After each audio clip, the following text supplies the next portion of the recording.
నమస్తే స్వామియే శరణమయ్యప్ప. అండ్ ఈరోజు ఒక చాలా కామన్ పదం, బట్ ఎక్కువ మంది మాట్లాడుతుంటారు. అలాంటిది డిస్కస్ చేయడానికి నిజంగా నేను చాలా ఆలోచించి వీడియోలు చేస్తున్నాను. దట్ ఏదో చెప్పేయాలి అని కాకుండా కొన్ని విషయాలు నిజంగానే జన ప్రవాహంలో వచ్చేసింది అండ్ దాన్ని పట్టుకోవాలి, అది మనం కరెక్ట్ చెయ్యాలి. అట్లీస్ట్ నన్ను వినేవాళ్ళు ఆ కొంతమంది ఎవరైతే నన్ను వింటారో వాళ్ళు అవునా కరెక్ట్ కదా మారదాం అని అనిపించేలాగా ఉండాలి అనే ప్రయత్నం నాది. అందులో ఈ మధ్య నేను ఒకళ్ళిద్దరు కాల్స్లోనూ ఒకళ్ళిద్దరు కన్సల్టేషన్లోనూ నేను విన్నాను అనమాట ఈ మాట. లైఫ్ అండ్ డెత్ సమస్య సార్ అంటారు. లైఫ్ డెత్, ఇంకా ఈ విషయం మీరు మాట్లాడకపోతే ఇంకా నా పని అయిపోతుంది, లైఫ్ అండ్ డెత్ సమస్య అండి అని ఫోన్ చేస్తారు. నాకు చాలా చాలా ఆశ్చర్యంగా ఉంటుంది. లైఫ్ డెత్ రెండూ మన చేతుల్లో లేవు. వింత చూసారా? లైఫ్ ఎప్పుడు పుడతామో, ఎప్పుడు స్వామి అవుతామో నిజంగా మన చేతుల్లో ఉండదు. కానీ చాలామంది వాళ్ళ మైండ్ చేసే ఆ మూర్ఖత్వంలో ఇది నా లైఫ్ అండ్ డెత్ సమస్య అండి అని మారుతారు. ఈ రోజు నుంచి మీ లైఫ్లోంచి, మీ బ్రెయిన్లోంచి లైఫ్ అండ్ డెత్ అనే ఆ క్వశ్చన్ని డిలీట్ చేశాను, ఆ కొటేషన్ని డిలీట్ చేశాను. ఏది కూడా మీ జీవితంలో ఏది కూడా లైఫ్ అండ్ డెత్ సమస్య కాదు. ఏది కూడా, ఎనీథింగ్, అది ఎంత పెద్ద సమస్య అయినా కావచ్చు, మీరు అనుకుంటున్న ఎంత పెద్ద సమస్య అయినా కావచ్చు, లైఫ్ డెత్కి మధ్యలో అంత సీన్ లేదు. ఓకే, ఇంట్లో గొడవ, ఏదో జరిగింది, అప్పు జరిగిపోయింది, లేకపోతే ఏదో అక్కడ ఇక్కడ ఏదో అయింది, మొగుడు కొడుతున్నాడు, నార్సిస్ట్ హస్బెండ్, ఏదన్నా కానీ నేను పుట్టడము వాళ్ళు చేసింది కాదు, నేను ఎప్పుడు వెళ్ళిపోతాను వాళ్ళు చేసేది కాదు. సో ఏ సమస్య, డబ్బు కావచ్చు, పేరు కావచ్చు, ప్రఖ్యాతలు కావచ్చు, లేకపోతే మీ ఆఫీస్లో పాలిటిక్స్, ఏదన్నా కానీ లైఫ్ డెత్కి సంబంధించింది కానే కాదు. ఇది డిలీట్ చేసేసేయండి మీ మైండ్లోంచి. ఫస్ట్ థింగ్, ఎవరైనా సరే ఇది అట్లీస్ట్ ఈ వీడియో చూసిన వాళ్ళు లైఫ్ అండ్ డెత్ సమస్య అనే అంత సీన్ దేనికి లేదు మిత్రమా అని మా సార్ చెప్పాడు. లైఫ్ అండ్ డెత్ సీనే లేదు. నా మిత్ర ఒక అతను చెప్పాడు, డాక్టర్ హరీష్ తినేట్ అండ్ మిత్ర నా ఫ్రెండ్, దేనికి లైఫ్ అండ్ డెత్ అంత సీన్ లేదు, లేనే లేదు. లేదు, మళ్ళీ చెప్తున్నా మాట. చాలామంది ఇక్కడ స్టక్ అయిపోతారు. సార్ మీరు నాకు చెప్పకపోతే నేను లైఫ్ అండ్ డెత్ సమస్య సార్ అన్నాడు. ఏంటి ఇప్పుడు అర్జెంటుగా నీకు వచ్చిన డెత్ సమస్య ఏంటి, లైఫ్ డెత్ సమస్య అంటే, మా ఫ్రెండ్ ఒక అతను నా ఫోన్ ఎత్తట్లేదు సార్, వాడు లేకపోతేనే అక్కడ వస్తుంది ప్రాబ్లం అంతా.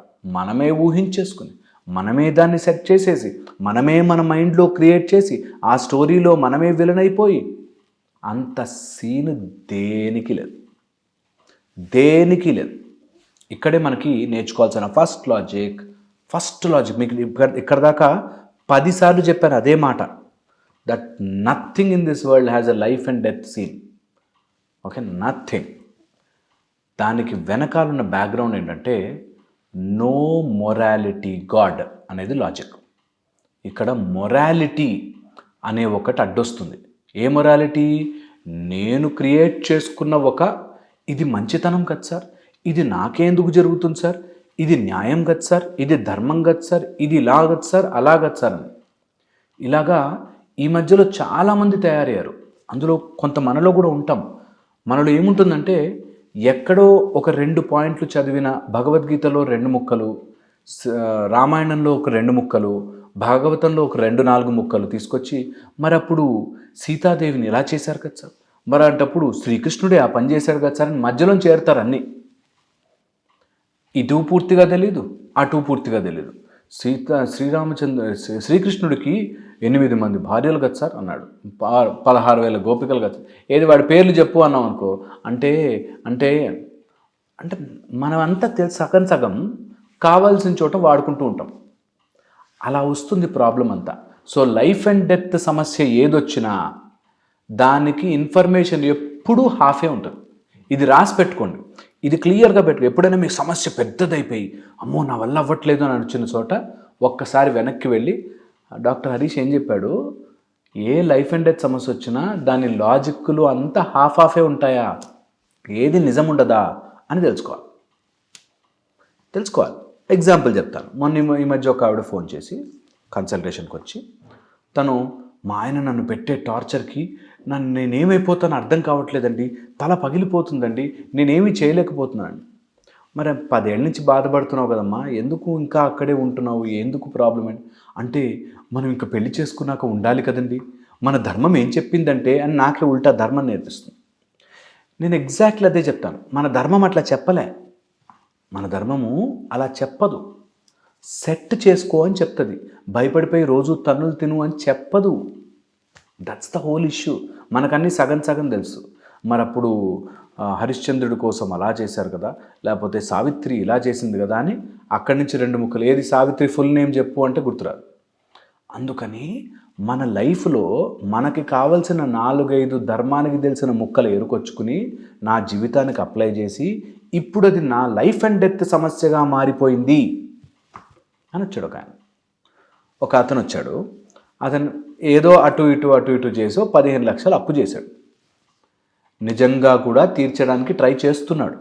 ఇప్పుడు ఎగ్గొట్టే వాళ్ళు ఉంటే వాళ్ళు ఇంత ఆలోచించరు, కానీ తీర్చడానికి ట్రై చేసి అది కూడా వాళ్ళ సిస్టర్ భర్త దగ్గర నుంచి డబ్బులు తీసుకున్నందుకు గాను కట్టుకోలేక ఏం చేయాలో తెలియక నా పరువు పోతుంది, మా సిస్టర్ లైఫ్ స్పాయిల్ అయిపోతుంది, కాబట్టి నేను ఇంకా లైఫ్ అండ్ డెత్ సమస్య సార్, నేను ఇంకేదో ఒకటి చేసుకుంటాను అని వచ్చాడు.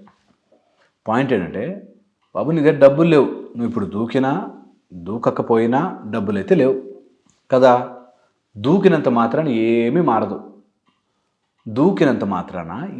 మారదు. కానీ మనమేం ఫీల్ అయిపోతామంటే, అబ్బా నేను ఇంత మంచివాడినంటే, నా మంచితనం ఎంత మంచితనం అంటే ఆ మంచితనంతో నేను మంచివాడినని వాళ్ళందరూ గుర్తించాలని ఫీల్ అవుతుంటారు. మళ్ళీ చెప్తున్న ఈ మాటలు నిజంగా కూడా ఆ టైంలో ఎలా ఉంటారంటే మైండ్ అసలు పనిచేయదు. నేను ఇప్పుడు పోతే, నేను ఇక్కడి నుంచి వెళ్ళిపోతే ఏం జరుగుతుంది, ఏం జరగదే అనే ఆలోచన రాదు, అదే మైండ్ రానివ్వదు. అందుకని మనం అర్థం చేసుకోవాల్సిందంటే, ఎప్పుడైనా అలాంటి లైఫ్ అండ్ డెత్ సమస్య అనేదని వస్తే గట్టిగా నవ్వేసి ఊరుకోవాలి. ఎందుకంటే దేనికి ఈ ప్రపంచంలో అంత సీన్ లేదు. ఈరోజు అలా ఉంటుంది, రేపు పొద్దున మారుతుంది, రేపు మారకపోతే సంవత్సరానికి మారుతుంది. ధైర్యంగా నిలబడి అదేదో ఎలాగో పోయేంత ప్లాన్ చేసుకున్నాం కాబట్టి దాని ఏదో ఫేస్ చేసి తెగించి దాటి ముందుకెళ్తాం కదా, అది చాలా చాలా ఇంపార్టెంట్. ఈ రోజు నుంచి గుర్తుపెట్టుకోవాల్సిందంటే, ఎవ్వరు కూడా ఎట్టి పరిస్థితుల్లో ధైర్యం కోల్పోయి ఇది నా లైఫ్ అండ్ డెత్ సమస్య అండి అని అనుకోకండి. ఈ ఒక్క మాట మీద లక్షలు సంపాదిస్తాం. ఎందుకు తెలుసా, మాకు లైఫ్ అండ్ డెత్ సమస్య అండి, ఇప్పటికిప్పుడు కావాలి మీ అపాయింట్మెంట్ అంటారు. సరే వస్తారు, వచ్చాక నేను ఇట్లా గాలి తీసేసినట్టు అది అసలు సమస్య ఏంటమ్మా అని చెప్తాను. అన్నాక వాళ్ళు అవును కదా సార్, అది ప్రాబ్లం కాదంటారా, అయితే ఏం కాదంటారా, ఏం కాదు వెళ్ళి చెప్పు, మహా అయితే వాళ్ళే 2 దెబ్బలు కొడతారు, చెప్పు ఏం కాదు పో అని చెప్తే నిజంగా వెళ్ళి చెప్పి వాళ్ళేం పెద్దగా రియాక్ట్ అవ్వలేదు సార్, అంతా బాగానే ఉంది ఇప్పుడు అన్నవాళ్ళు తెలుసు నాకు. హస్బెండ్ నార్సిస్ట్ అండి, టార్చర్ అండి, అమ్మో ఆయన కళ్ళలోకి చూడలేమండి అను. ఒకసారి వెళ్ళి చూసే కళ్ళలో ఏమైతే చూడిపో, ఎలాగో లైఫ్ అండ్ డెత్ సమస్య అనుకున్నావు కదా, ఓసారి వెళ్ళి ఫేస్ చెయ్యి ఏంగా చెయ్యి, కళ్ళలోకి చూసి చెప్పు. దెబ్బకి వాళ్ళు మారిపోయి మొత్తానికి అయిపోయింది సార్, సాల్వ్ చేసేసుకున్నా అన్నవాళ్ళు తెలుసు నాకు. సో పాయింట్ ఏంటంటే, లైఫ్ అండ్ డెత్ అని మన మైండే మనకి ప్రొజెక్ట్ చేస్తుంది. ఎందుకు చేస్తుంది? The no morality god. అంటే నేను మంచోడ్నో, నా మంచితనం ఎంత మంచితనో, నాకేనా ఈ కష్టాలండి, అసలు మా దేవుడు ఎందుకు ఇలా పరీక్షిస్తున్నాడండి? దేవుడికి అసలు టైమే లేదు మిమ్మల్ని పరీక్షించడానికి. ఫస్ట్ థింగ్ ఇవి గుర్తుపెట్టేసుకోవాలి అందరం. దేవుడు నన్ను ఎందుకు పరీక్షిస్తాడు, దేవుడికి ఏం పని, ఇంకేం పని లేదా నన్ను పరీక్షించడానికి అని గుర్తుకు రావాలి. దట్ దేవుడు నన్ను పరీక్షించడు, నాకు సిచ్యువేషన్ ఇస్తాడు, అది చేసుకుంటూ ముందుకెళ్ళాలి. దేవుడు నాకే ఈ కష్టాలన్నీ ఇచ్చాడు, దేవుడు ఇవ్వడు, దేవుడు అక్కడ కష్టాలు ఇవ్వడు. నువ్వు చేసుకున్న పాపపుణ్యముల ద్వారా నీకు వచ్చును. వచ్చిన దాన్ని ఇప్పుడు ఎలా దాటుతావు అంతే. నువ్వు దాటకుండా అక్కడ ఆగిపోతే మళ్ళీ ఇంకో జన్మలో మళ్ళీ వస్తే మళ్ళీ దాటాలి. సింపుల్, చాలా సింపుల్. అందుకని ఎప్పుడైనా అట్లా వచ్చిందనుకోండి, సరే మీకు కష్టంగా అనిపించిన డాక్టర్ హరీష్ అయితే ఎలా చెప్తాడు ఇక్కడ అని చెప్పి గుర్తు తెచ్చుకుని నిజంగా చెప్తున్నాను, గుర్తు తెచ్చుకుని ఏం కాదబ్బా అంత సీన్ లేదు దేనికి, వీ విల్ సాల్వ్ ఇట్, మంచిగా ముందుకెళ్దాం పటం అని అనుకోవాలి. కానీ దేన్ని లైఫ్ అండ్ డెత్ అనేది చూడద్దు. ఏది కూడా నీకు అలా డెత్ తీసుకురాకూడదు. బై యువర్ మైండ్, నీ ఆలోచన ద్వారా నీకు డెత్ రాకూడదు. ఏదో యాక్సిడెంట్ అయింది, ఏదో అయింది, ఓకే అర్థం చేసుకోవచ్చు. ఏదో హార్ట్కి ఏదో ప్రాబ్లం వచ్చింది, ఓకే అర్థం చేసుకోవచ్చు. బట్ ఎవడో ఏదో అంటాడు, ఏదో డబ్బులు అప్పు, దానికి లైఫ్ అండ్ డెత్ ఎప్పటికీ కాకూడదు. ఎప్పటికీ తెలివి వాడి దాటాలి, అంతేగాని లైఫ్ అండ్ డెత్ కాకూడదు. ఇది బాగా అర్థం చేసుకున్న రోజున ద నో మొరాలిటీ గాడ్, అంటే ఆ మోరల్ వాల్యూస్ని కాపాడడానికి నేను మంచితనం అనిపించుకోవాలని, ఇప్పుడు నా కూతురు జీవితం ఏమైపోతుంది, నా చెల్లెల జీవితం ఏమైపోతుంది అని ఏదైతే చేశారో అంత సీన్ లేదు, ఏమీ కాదు బా మాట్లాడదాం పట్టు అనే ధైర్యం రావాలి. అప్పుడు మోరల్ కోసం నేను ఇలా మంచిగా ఉంటే దేవుడు చూస్తాడు అలా కాదు. కష్టం వచ్చింది చెప్పుకుంటే దేవుడు చూస్తాడు. నువ్వేదో తప్పించుకుని పారిపోయి ఏదో చేసుకుందాం అనుకుంటే దేవుడు చూడాడు. నో అన్నెసెసరీ మొరాలిటీస్, అక్కడ దేవుడు ఉండడు. ఎక్కడ ఏది వాడాలో అక్కడ వాడుకోవాలి, చెప్పాలి, మాట్లాడాలి. కష్టం వస్తే నువ్వు కొడుతున్నావు రోజు నన్ను, నార్సిస్టిక్ హస్బెండ్ నువ్వు నన్ను కొడుతున్నావు, నాకు నచ్చట్లే అని చెప్పగలగాలి గట్టిగా, నాకు నచ్చట్లే అని.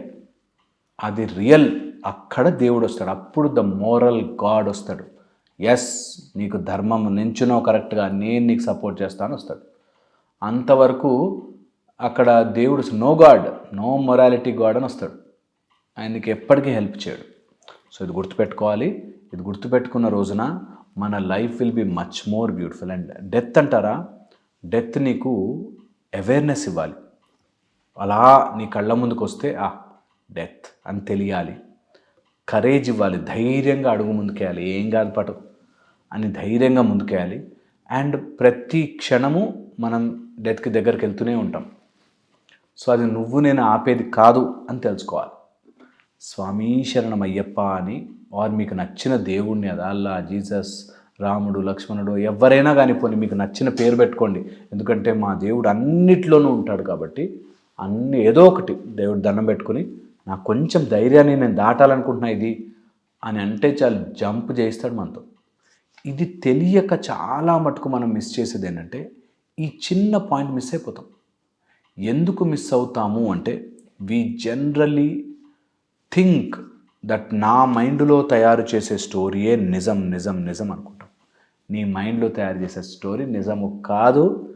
ఏది కూడా ఈ ప్రపంచంలో లైఫ్ అండ్ డెత్ అవ్వలేదు. ఓకే, మీరు కమెంట్లలో చూడండి, చాలామంది కూడా పెడుతుంటారు, మా ఆయన ఇలా చేశాడండి, మా అత్త అలా చేసిందండి, అప్పుడెప్పుడో జరిగిందండి, మా హస్బెండ్ వాళ్ళ సెకండ్ ఏమో చెప్తారు.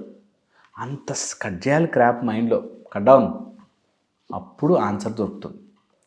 ఇంకా కూడా మీకు ఏమైనా ప్రాబ్లం ఉంటే, ఇంకా కూడా ఏదైనా చెప్పాలనిపిస్తే ప్లీజ్ కమెంట్స్లో పెట్టండి. లేకపోతే మీరు మాకు కింద నెంబర్ ఇస్తారు, కాల్ చేసుకోవచ్చు. ఓసారి మాట్లాడతాను, సరదాగా మీకు ఒక 4-5 టిప్స్ చెప్తాను, పాయింట్స్ చెప్తాను. ఉపయోగపడ్డాయి. మేమైతే సాల్వ్ చేయలేము, కానీ ఖచ్చితంగా ఒక ఇన్సైట్ అయితే ఇస్తాం కదా. సూర్య సాధన క్లాస్ రాబోతోంది 12th 13th, కంపల్సరీ జాయిన్ అవ్వండి. 2 డేసే, ఎక్కువ రోజులు కూడా లేవు, 2 డేస్ వర్క్షాప్సే. సో మంచిగా నేర్చుకోండి, మెడిటేషన్ చేయండి, సాధన చేయండి. లైఫ్ బ్యూటిఫుల్ లైఫ్ ఎంజాయ్ చేయండి కదా. మళ్ళీ ఇంకో వీడియోలు కలుస్తాను. Thank you so much.